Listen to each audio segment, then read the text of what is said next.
और बड़ी खबर है, चेरनीहिव में रूस यूक्रेन की टक्कर। रूसी ड्रोन और यूक्रेनी जेट में टक्कर हुई है। रूसी ड्रोन को गिराने का प्रयास हुआ है वहां। तो व्लादिमीर पुतिन ने कीव को दहलाया तो वोलोदिमीर ज़ेलेंस्की ने मॉस्को के लिए बारूदी संदेश जारी कर दिया है। यूक्रेनी राष्ट्रपति ने धमकी दी है कि अगर रूस ने कीव में ब्लैकआउट की कोशिश की तो मॉस्को में भी अंधेरा होना तय है। ज़ेलेंस्की की इस धमकी को सर्दियों में होने वाली भीषण जंग का आगाज माना जा रहा है। रिपोर्ट्स की माने तो रूस और यूक्रेन ऑपरेशन ब्लैकआउट की शुरुआत कर चुके हैं, यानी आने वाले दिनों में पुतिन के टारगेट पर कीव के बिजली ग्रिड होंगे, तो वही ज़ेलेंस्की का लक्ष्य मॉस्को के पावर स्टेशन होने वाले हैं।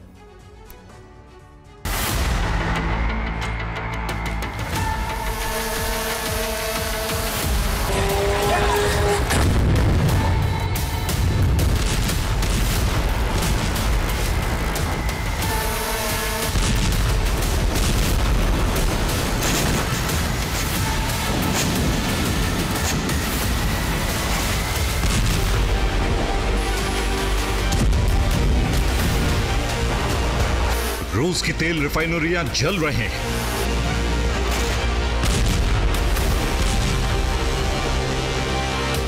ऑयल डिपो धधक रहे हैं।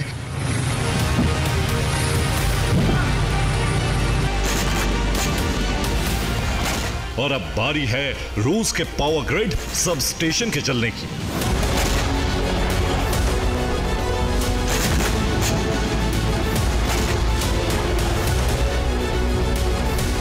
यूक्रेन के टारगेट पर रूस का पावर सेक्टर है।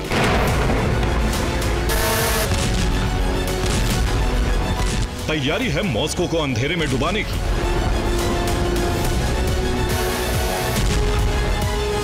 और इसकी शुरुआत भी हो चुकी है।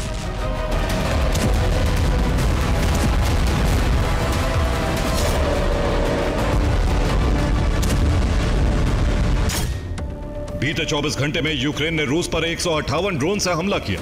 यूक्रेनी ड्रोन ब्रिगेड के टारगेट पर कुल 6 इलाके थे: कुर्स्क, ब्रियांस्क, बेलगोरोद, तुला, रोस्तोव और समारा। इन शहरों में ज्यादातर यूक्रेनी ड्रोन के टारगेट पर बिजली ग्रिड और सब स्टेशन थे। यूक्रेन की कोशिश इन इलाकों में ब्लैकआउट की थी।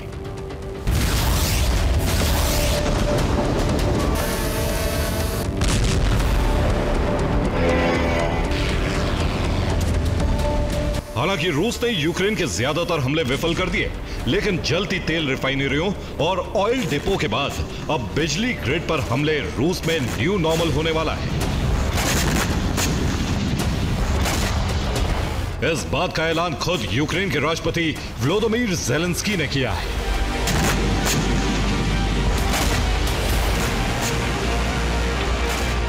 ज़ेलेंस्की के बयान से साफ है कि अगर रूस ने कीव में ब्लैकआउट की कोशिश की तो उनके टारगेट पर मॉस्को होगा।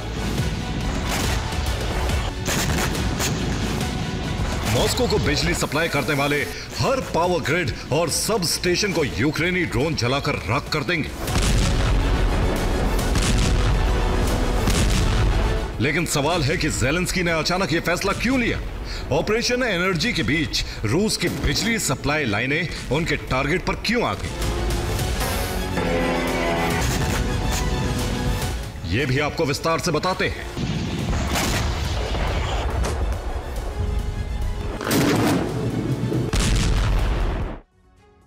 दरअसल 4 हफ्ते पहले पुतिन ने यूक्रेन के खिलाफ ऑपरेशन ब्लैकआउट शुरू किया था, जिसके बाद से ही रूसी सेना यूक्रेन के पावर ग्रिड और पावर स्टेशन को टारगेट कर रही है। 3 सितंबर को रूस ने पश्चिमी यूक्रेन में मौजूद इवानो फ्रैंकोविस्क पर ड्रोन हमला किया था, जहां रूस का टारगेट शहर के बिजली ग्रिड थे। 7 सितंबर को रूस ने यूक्रेन पर बड़ा ड्रोन अटैक किया, जिसमें ज़ापोरिजिया, क्रीवी रीह और ओडेसा को टारगेट किया गया। यहां भी बिजली ग्रिड पर हमले किए गए। 20 सितंबर को नीप्रो शहर की बिजली सप्लाई लाइन पर हमले किए गए, जिसके बाद करीब 2000 घरों की बिजली कट गई थी। 23 सितंबर को किरोव रात में ड्रोन हमले किए गए। इन ड्रोन्स का प्रमुख लक्ष्य भी बिजली लाइनें और पावर ग्रिड थे। 25 सितंबर को रूस ने चेरनीहिव पर ड्रोन हमला किया। इस हमले में कई बिजली सब स्टेशन तबाह हो गए, जिससे करीब 70,000 लोग प्रभावित हुए। 28 सितंबर को कीव पर किए गए हमलों में भी कई पावर ग्रिड को नुकसान पहुंचने की खबर है।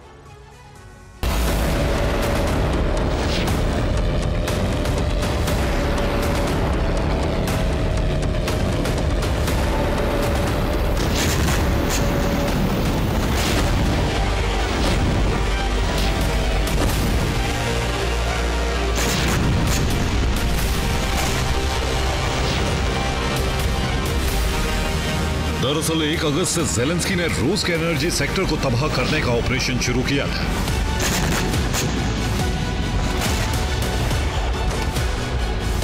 जिसके बाद से यूक्रेनी आर्मी रूस के ऑयल नेटवर्क और ऑयल डिपो पर ड्रोन से हमले कर रही है।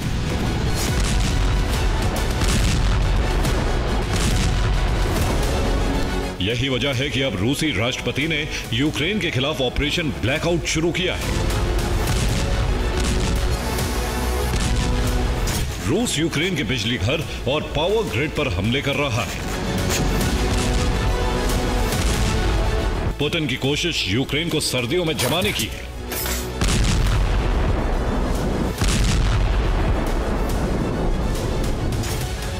दरअसल पावर स्टेशन और पावर ग्रिड नष्ट होने से यूक्रेन में बिजली सप्लाई ठप हो जाएगी, जिससे कीव जैसे शहरों को सेंट्रलाइज्ड हीटिंग सिस्टम बंद हो जाएंगे।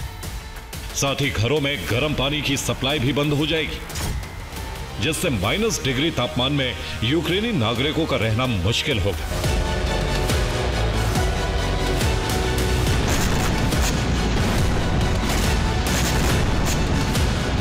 अब ज़ेलेंस्की ने भी रूस के खिलाफ ऐसा ही ऑपरेशन शुरू कर दिया है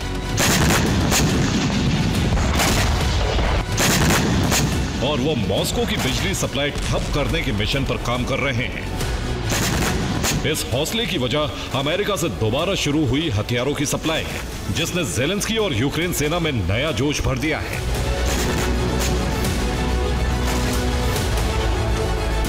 अमेरिका से आ रही रिपोर्ट्स की माने तो ट्रंप अब यूक्रेन की हर तरह से मदद करने का पूरा मन बना चुके हैं, जिसकी तस्दीक व्लादिमीर ज़ेलेंस्की भी कर रहे हैं।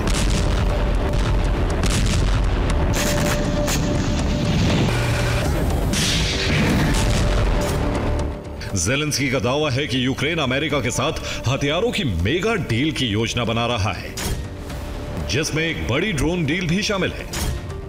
अमेरिकी राष्ट्रपति इस डील को लेकर बेहद उत्साहित है।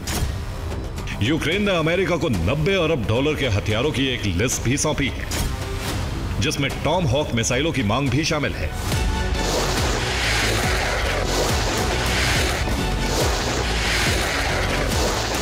यानी भविष्य में अमेरिकी हथियारों का बड़ा जखीरा यूक्रेन पहुंचने वाला है और इसकी शुरुआत भी हो चुकी है। यूक्रेन को पेट्रियट डिफेंस सिस्टम की सप्लाई फिर से शुरू हो चुकी है।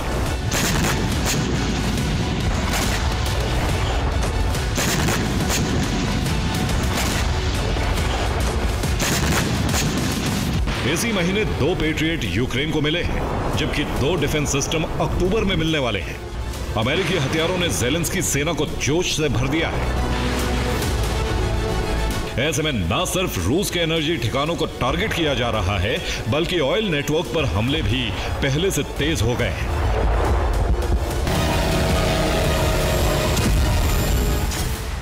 यूक्रेन ने रूस के टिंजोवाटोवो ऑयल पंपिंग स्टेशन पर हमला किया। यह पंपिंग स्टेशन चुवाशिया में मौजूद है, जो यूक्रेन से करीब 1000 किलोमीटर दूर मौजूद है।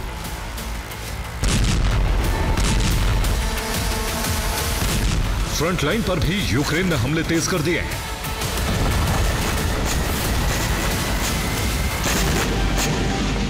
डोनेत्स्क के जंगलों में आगे बढ़ती रूसी टुकड़ी पर यूक्रेनी सैनिकों ने हमला किया। 15 रूसी सैनिक मारे गए। नेप्रोपेट्रोवस्क में नदी पार करते रूसी काफले को यूक्रेनी सैनिकों ने तबाह कर दिया। सूमी में रूसी सैनिकों पर होवित्जर तोप से हमला किया गया। हमले में 2 सैनिकों की मौत हो गई। पोक्रोवस्क में भी रूसी काफले को तबाह कर दिया। 8 रूसी सैन्य ट्रक और गाड़ियां तबाह हो गई। ज़ेलेंस्की के इरादों से साफ है कि वो रूस के सामने झुकने वाले नहीं हैं, जो आने वाली सर्दियों में जंग को और ज्यादा भड़काएगा।